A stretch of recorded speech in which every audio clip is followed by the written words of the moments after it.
जगन्नाथ सांग मैंने आज हूँ मार्च 20 तारीख पखाड़ा दिवस। आम ओडिया भारी बढ़िया आम पुरी जगन्नाथ पाखे पखाड़ा आज पखाड़ा दिवस पालन करा जाए।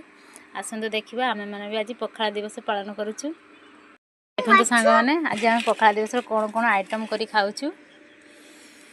यही माछ भाजी मो झील खाऊची। यहाँ है पुटल चटनी, यहाँ है शाग, यहाँ हूँ आलू चटनी, यहाँ बिलाती।